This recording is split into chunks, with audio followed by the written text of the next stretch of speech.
Hello दोस्तों, मैं नीरज कुमार मौर्य अपने YouTube channel mathematics bye Neeraj sir में आपका स्वागत करता हूँ। दोस्तों, आज मैं आपको क्लास 10 की एक टॉपिक द्विघात समीकरण, जिसको क्वाड्रेटिक क्वेश्चन कहते हैं, उसके बारे में बताने वाला हूँ, जो कि बहुत ही इंटरेस्टिंग टॉपिक है और बहुत ही आसान टॉपिक है, जिसके बारे में हम ये कह सकते हैं कि आप इसकी सहायता से बहुत से व्यावहारिक प्रश्न मतलब जैसे कि हम किसी एरिया को निकालना चाहते हैं, एरिया की लेंथ और ब्रेथ निकालना चाहते हैं, तो वो क्या है इसके बारे में यहाँ पे पता चलेगा। और इसमें हमारे भारत के महान गणितज्ञ, जो कि काफ़ी प्राचीन महान गणितज्ञ हैं, जिनका नाम ब्रह्मगुप्त है, और इसके साथ साथ श्रीधराचार्य जी ने इसमें अपना बहुत ही बड़ा योगदान दिया है। ठीक है, तो यहाँ पे जो क्वाड्रेटिक क्वेश्चन क्या है, द्विघात समीकरण क्या है, इसके बारे में अगर हम चर्चा करें तो सबसे पहले आपने क्लास 10th में एक टॉपिक पढ़ा था बहुपद। तो बहुपद में कई टाइप के बहुपद थे आपके पास पढ़ने को। तो यहाँ उस बहुपद में जिस समीकरण में उसकी उच्चतम घात 2 होती है, ठीक है, कोई भी बहुपद हो उसकी जो उच्चतम घात यहाँ पे 2 होती है, उसी को हम क्या कहते हैं, द्विघात समीकरण कहते हैं। तो यहाँ जो द्विघात समीकरण होता है वो हमारा किस रूप का होता है और कैसा होता है, उसको मैं यहाँ पे लिख रहा हूँ, जरा समझने का प्रयास कीजिएगा। देखिए, यहाँ पे अगर द्विघात समीकरण की परिभाषा की बात करें तो यहाँ पे परिभाषा क्या है, चर x में ax² plus bx plus c बराबर 0 के रूप का समीकरण जहाँ a, b, c वास्तविक संख्या है और a नॉट इक्वल टू 0 होना चाहिए। तो ये आपका एक परिभाषा है, जिसमें यहाँ पे आप देख पा रहे हैं यक्स का जो चर है, यक्स और यहाँ पे कांस्टेंट नंबर है, यक्स का जो चर है उसमें हमारे पास क्या है, इसकी उच्चतम घात कितनी है, 2 है, इसलिए हमारा क्या है, एक द्विघात समीकरण है। ठीक है, तो इस द्विघात समीकरण को कैसे हल करते हैं वो हम आपको यहाँ पे बताने वाले हैं। फिलहाल द्विघात समीकरण ये हो गया। अब इसके कुछ एग्जांपल्स क्या हो सकते हैं, उदाहरण में आप लिख सकते हैं यहाँ पे x² प्लस 7x प्लस 12 बराबर का 0। और अगर एग्जांपल की बात करें तो x² माइनस 8x और माइनस 180 इक्वल टू 0। तो इस टाइप के आपको द्विघात समीकरण मिल सकते हैं। ठीक है, तो ऐसे में यहाँ पे इसको कैसे हल किया जाता है द्विघात समीकरण को, वही मैं आपको यहाँ पे बताने वाला हूँ। और यहाँ पे इसकी 3 विधियाँ होती हैं हल करने की। तो सबसे पहली विधि हम यहाँ पे आपको बताने जाएंगे कि हम जो पहली विधि हल करते हैं इसके बारे में आप लोग जानते भी हैं। जो पहली विधि होती है स्प्लिटिंग मेथड, जिसको हम मध्य भाग को तोड़ करके गुणनखंड करते हैं और वहाँ से इस द्विघात समीकरण का हल ज्ञात करते हैं, वही हम आपको यहाँ पे बताने वाले हैं। चलिए, इसके ऊपर अब इसको हल कैसे किया जाता है वो बताएंगे और थोड़ा सा इसके बारे में आप लोग समझते जाएंगे और काफ़ी अच्छे से समझ में आएगा और काफ़ी ये आसान टॉपिक है। ठीक है, चलिए देखते हैं आगे।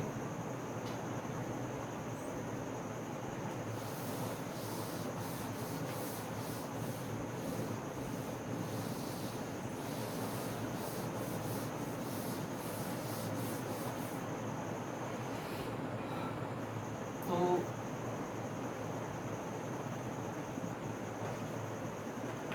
द्विघात समीकरण हल करने की विधि। तो यहाँ पे द्विघात समीकरण को हल करने की विधि, तो मैंने आपको बताया कि इसको हल करने की 3 विधियाँ हैं। 3 विधियों में सबसे पहला मैंने बताया अभी आपको कि ये हमारा क्या होता है, स्प्लिटिंग मेथड, जिसको हम मध्य भाग को तोड़ करके हल करते हैं। दूसरा हमारा होता है पूर्ण वर्ग बना करके किसी भी समीकरण को हल करना। और तीसरा होता है हमारा द्विघात सूत्र के द्वारा। यहाँ पे हम बताना चाहेंगे जो पूर्ण वर्ग द्वारा ही हमको जो सूत्र प्राप्त होता है, द्विघात सूत्र। और द्विघात सूत्र को बनाने वाले कौन थे, श्रीधराचार्य। और उसके पहले अभी हमने नाम बताया था आपको, ब्रह्मगुप्त जी ने, उन्होंने बताया था। तो चलिए, इसको हल करने की जो विधि है उस विधि को मैं सबसे पहले विस्तार से आपको बता दूं, फिर उसके ऊपर मैं एक क्वेश्चन भी आपको बताऊंगा। तो विधि के लिए सबसे पहले हमारे पास जो द्विघात समीकरण का मूल समीकरण क्या होता है, a x square plus b x plus c बराबर का 0। ये इसका मूल समीकरण है। अब इस मूल समीकरण में हमें सबसे पहले क्या देखना है कि यहाँ पे जो हमारे पास दिया गया नंबर है, जो भी ए बी और सी, ये जो 3 नंबर हमारे पास दिए गए हैं, ये तीनों चाहे जिस साइन में उससे हमें कोई फर्क नहीं पड़ेगा। बस ये ध्यान देना है कि यहाँ पे जो ए का मान हो वो हमारे पास होना चाहिए। ठीक है, जैसे ए का मान यहाँ पे होने का मतलब है ये 1 हो, ये 0 ना हो। ये तो परिभाषा आपने देख लिया है। तो अब यहाँ पे करना क्या होता है, सबसे पहला, जैसे अगर आपको कोई भी द्विघात समीकरण दिया गया हो तो उसको हल करने के लिए सबसे पहले आप क्या करेंगे, हमें यहाँ पे करना है ए और सी का मल्टीप्लाई। ए और सी का मल्टीप्लाई, ये सिर्फ विधि है इसको चेक करने के लिए। ए और सी का मल्टीप्लाई करते हैं।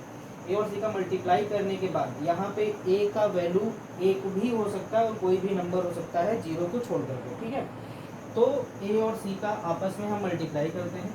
मल्टीप्लाई करने के बाद इसको कहीं लिखना नहीं है, बस इसे आपको मन में बैठाना है, क्योंकि आपको अब इसके आगे जो प्रोसेस बताएंगे उसके हिसाब से आप बीच वाला भाग को तोड़ेंगे और तोड़ करके इस तरीके से लिखेंगे कि आपको इन दोनों के गुणनफल के बराबर मिले, तभी हमारा गुणनखंड हो सकता है। ठीक है, तो यहाँ पे जो हमारे पास ए और सी का मल्टीप्लाई तो कर लिया।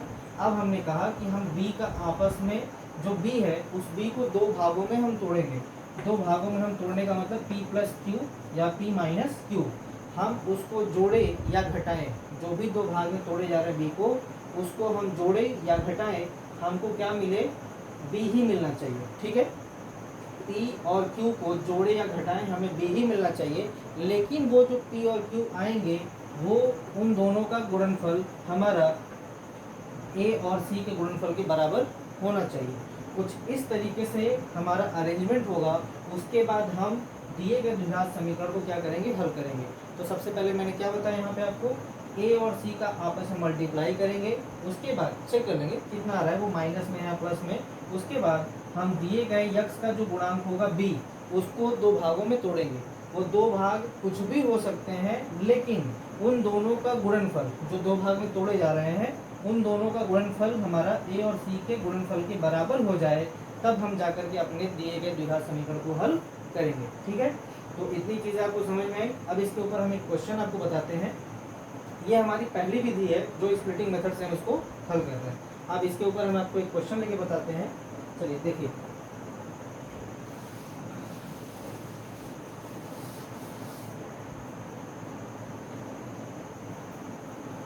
क्वेश्चन में अभी एक क्वेश्चन मैंने लिखा था एग्जाम्पल में, उसी को उठाते हैं।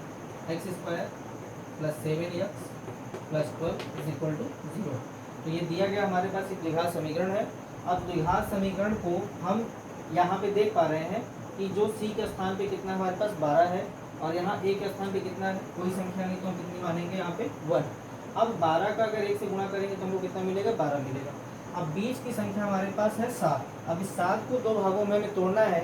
तो हम अगर 7 की बात करें तो 7 का जो फैक्टर होगा यहाँ पे, जैसे अगर 12 को हम, क्योंकि अगर किसी बच्चे को समझ में नहीं आता है तो इसको हम कहते हैं एलसीएम से इसको सबसे पहले तोड़ेंगे तो हमें कितना मिलेगा, 2 छंगे 12, फिर 2 से काटेंगे, 2 3 6, फिर 3 करना 3।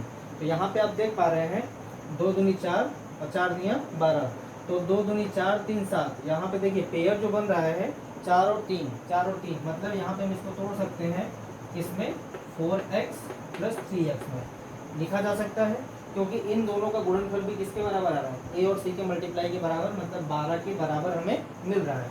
और साथ में यहाँ पे इसको 12 भी लिख देंगे बराबर के 0। अब क्या करेंगे, इतना करने के बाद इसको हमें 2 भागों में बांट लेना है। 2 भागों में बांटने के बाद पहले वाले हिस्से से जो हमारे पास कॉमन होगा, उभयनिष्ठ होगा, उसको हम क्या करेंगे, कॉमन करेंगे। तो यहाँ से हमारे पास क्या दिख रहा है, कॉमन यक्स, तो यक्स हम कॉमन करेंगे तो यहाँ बचेगा यक्स प्लस 4। और यहाँ से हमारे पास क्या कॉमन हिस्सा हो रहा है, 3, क्योंकि 3 का गुणनफल 12 के साथ भी मिलेगा। तो यहाँ पे हम प्लस 3 कॉमन करेंगे, यहाँ बचेगा यक्स प्लस 4 बराबर क्या हो जाएगा 0। अब यहाँ पे भी हम देख पा रहे हैं कि यक्स प्लस 4 हमारा क्या है, इसमें से कॉमन है, तो यक्स प्लस 4 हम कॉमन करेंगे तो अगले वाले हिस्से में क्या बचेगा, यक्स प्लस 3 बराबर क्या हो जाएगा 0। अब इन दोनों को हम 0 के बराबर तुलना करा करके यक्स का अपना मान ज्ञात कर लेंगे। तो सबसे पहले यक्स प्लस 4 बराबर के 0, तो यक्स बराबर क्या हो जाएगा -4, ये पहला हिस्सा, पहला नंबर। और x plus 3 is equal to 0 करेंगे एक्स इज इक्वल टू कितना मिलेगा, -3। तो ये हमको दूसरा नंबर मिल गया।